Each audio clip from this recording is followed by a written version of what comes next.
கண்மணி அப்படியோட அடுத்த வர எபிசோடில் பார்த்திங்க அப்படின்னா, பவித்ரா பார்த்திங்கன்னா, ஏற்கனவே ஒரு பையனை கல்யாணத்துக்கு முன்னாடி லவ் பண்ணியிருப்பாங்க. அந்த பையன் பார்த்திங்கன்னா, இப்போ வீட்டுக்கு வந்து பிரச்சனை பண்ணுவாங்க. இந்த விஷயம் பவித்ராவுக்கு தெரியாது. ஆனால் கண்மணிக்கு தெரியும். அதனால அந்த பையனுக்கு என்ன வேணும், என்னதான் பிரச்சனைன்னு சொல்லிட்டு போய் பார்த்துட்டு வந்துடலாம்னு சொல்லிட்டு எல்லாரும் தூங்குனதுக்கப்புறம் கண்மணி வந்து பார்க்குறதுக்கு போவாங்க.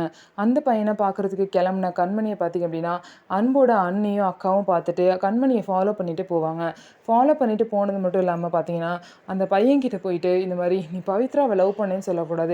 நாளைக்கு ஒரு ஃபங்ஷன் நடக்க போகுது. அந்த ஃபங்ஷன்ல நீ கண்மணிய தான் லவ் பண்ணேன்னு சொல்லிட்டு எல்லாரும் முன்னாடியும் சொல்லணும். அப்பதான் கண்மணிய வீட்ட விட்டு வெளிய அனுப்ப முடியும். இத மட்டும் நீ பண்ணிட்ட, நான் உனக்கு எவ்வளோ பணம் வேணாலும் தருவோம்." அப்படின்னு சொல்லிட்டு அவங்க 2 பேரும் அந்த பையன்கிட்ட சொல்லிருவாங்க. அவனும் சரி அப்படின்னு சொல்லிட்டு ஃபங்ஷன்ல வந்து எல்லார் முன்னாடியும் கண்மணியும் நானும் கல்யாணத்துக்கு முன்னாடி லவ் பண்ணோம் அப்படின்னு சொல்லிருவான்.